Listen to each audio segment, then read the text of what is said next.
Bonjour, bienvenue sur le plateau de Batijournal TV. Nous sommes à Nancy au Forum Bois Construction et nous allons parler habitat d'urgence et habitat d'urgence en bois avec mes deux invités.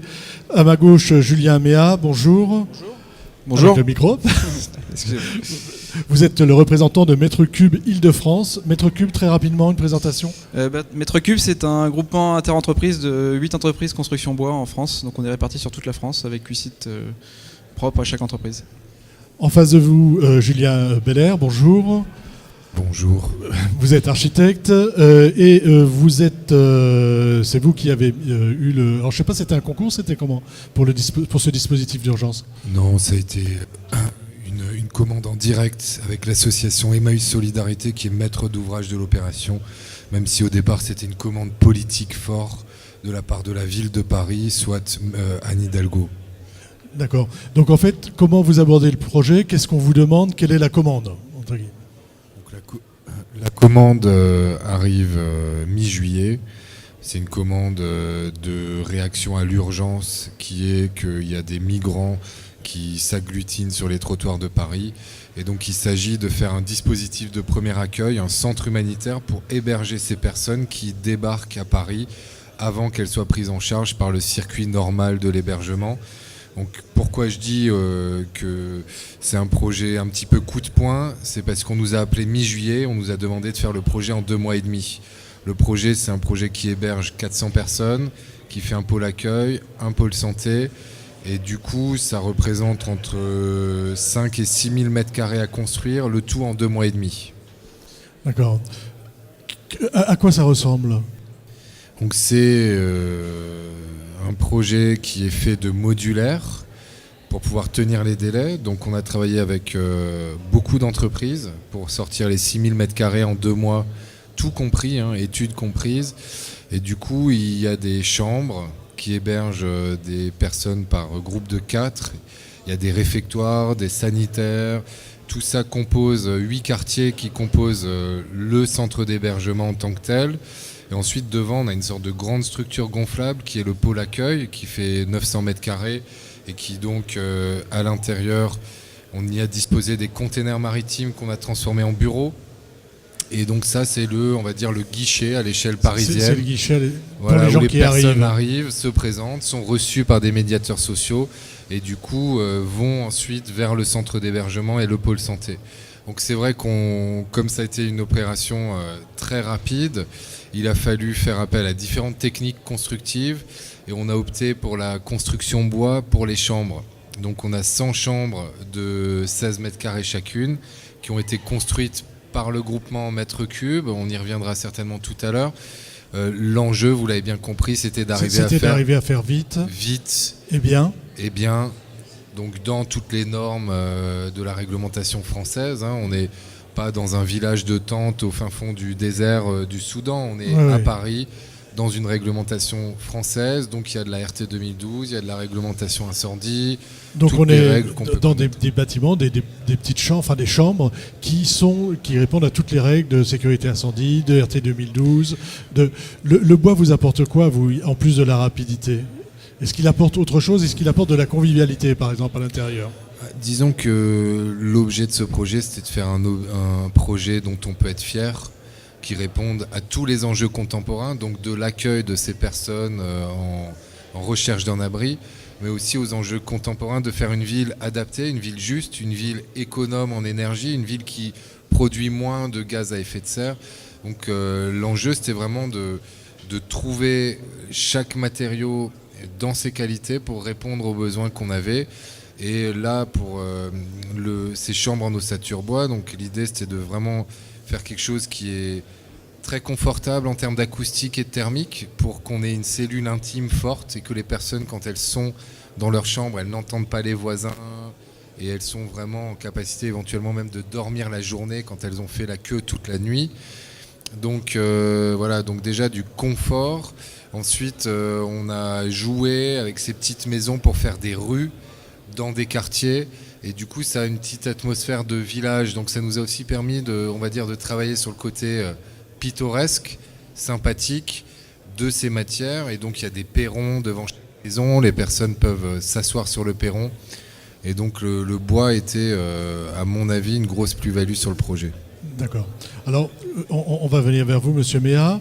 Quand le groupement reçoit cette commande, comment ça se passe ? Il y a un enjeu de rapidité. Qu'est-ce que vous mettez en place pour répondre à cette rapidité ? Alors ça a été vraiment un projet très rapide puisqu'on a été consulté début août. En nous donnant toujours la date limite du 1er octobre pour la livraison des 100 modules bois. Et donc on a missionné une des entreprises qui a répondu, donc qui était Pyrénées Charpente, qui a modélisé, qui a fait une proposition chiffrée. Et on est parti sur cette solution-là et on a eu la commande aux alentours du 15 août. Et il fallait démarrer le chantier le 6 septembre. Donc on n'avait plus que. Quand vous dites démarrer le chantier, c'est démarrer à l'atelier la ou pause, c'est démarrer la pause ou démarrer la pause sur place? Démarrer la pause sur place la deuxième semaine de septembre. D'accord. Donc en fait, c'est plusieurs entreprises qui ont fait quelque chose avec Pyrénées Charpente, c'est ça? Donc Pyrénées Charpente qui représente Mètre Cube aussi. Représente le projet et ensuite chaque entreprise va construire des modules qui sont apportés. Après, on se regroupe à nous 8 et on propose de séparer les volumes pour pouvoir reproduire ça sans engendrer de retard sur nos autres chantiers. Voilà. Je vais être un peu provocateur. On fait de la qualité quand on va aussi vite?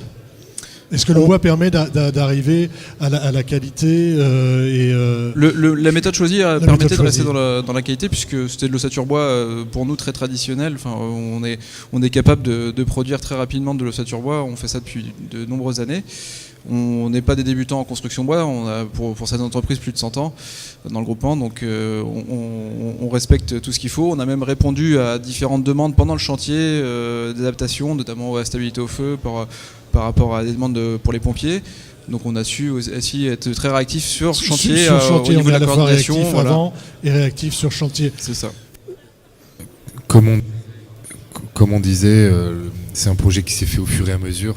On a déposé le permis de construire et la demande d'aménager le RP en même temps que lancer la commande aux entreprises. Donc il a fallu s'adapter au fur et à mesure. Donc ça a été quand même une collaboration fructueuse et bienveillante de toutes parts. Je suppose aussi parce que le sujet était important pour tout le monde. Et moi, de la même manière, on a échangé avec les entreprises en conception pour faire un objet simple et rapide à mettre en œuvre, démontable et de qualité. Démontable parce qu'on va aller le reposer ailleurs après. Exactement, parce qu'on a un site qui ne dure que 18 mois, donc l'enjeu, en plus de le faire rapidement et de qualité, c'est de faire quelque chose qui est démontable et transposable sur un autre site. Donc on a essayé de... Alors on a un petit souci de micro. Problème de micro. On a vraiment essayé de faire un objet le plus simple possible. Donc c'est 100 fois les mêmes chambres qui sont ensuite disposées à différentes hauteurs, qu'on a couvertes avec différentes couleurs, mais dans un souci d'optimiser tout le processus de fabrication. Vous êtes parti sur de l'ossature, on est en 2D, on n'est pas en 3D, c'est pas des modules que vous êtes venus poser. On est en 2D mais on les assemblait sur place et on pouvait les monter en 3D à l'étage parce qu'il y avait un bâtiment, il y avait 2 étages. Et donc on montait certains modules en 3D directement après dans les étages et on les baladait en 3D sur place. Ça c'est parce que c'était plus simple à faire, on aurait pu ça faire nous permettait en 3D. En fait, vu qu'il y avait beaucoup de collectivités parce que le chantier était vraiment très court, on a dû s'adapter et donc on n'avait pas forcément beaucoup de place d'assemblage sur place directement. Donc il fallait assembler un petit peu plus loin et puis après les amener sur place. Alors, on arrive un petit peu au terme de notre échange sur ce projet. Vous, qu'est-ce que vous retirez de cette expérience au niveau des entreprises ? Nous, ça a été assez fédérateur pour notre groupement parce que c'est vraiment la réponse idéale. On a pu gérer nos projets habituellement et aussi répondre à un besoin très urgent, voilà, et tout en restant de la qualité. On a fait quand même 6000 m² de panneaux bois et 3000 m² de plancher en 6 semaines, donc je pense que c'est pas Combien de personnes mobilisées là-dessus ? 7 entreprises sur les 8. 7 entreprises sur les 8. Et donc au bas mot, je pense qu'il y avait une centaine de personnes sur le chantier pendant le moment. Ouais. D'accord. Et vous, Monsieur Belair, quelle expérience, que retirez-vous de ce projet ? Je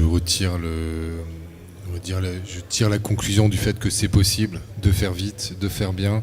C'est possible de collaborer entre entreprises pour répondre à des enjeux importants aujourd'hui. Il faut savoir que ce n'est pas la première entreprise que j'ai consultée, même si ça a été très rapide. Et quand je consulte une entreprise et que je leur demande de faire qu'une partie et de partager avec des concurrents, c'était pas très bien vu de la part des entreprises, que je regrettais.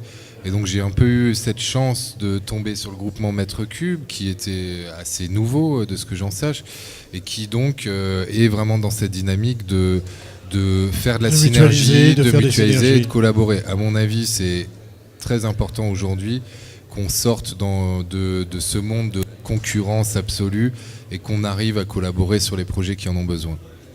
Merci messieurs, merci d'être venus sur le plateau de Batijournal TV. Cet entretien, cette petite table ronde est à retrouver sur notre site, sur le site de Batijournal TV et sur le site de notre partenaire France Bois Forêt. Merci à vous deux. Merci à vous. Merci.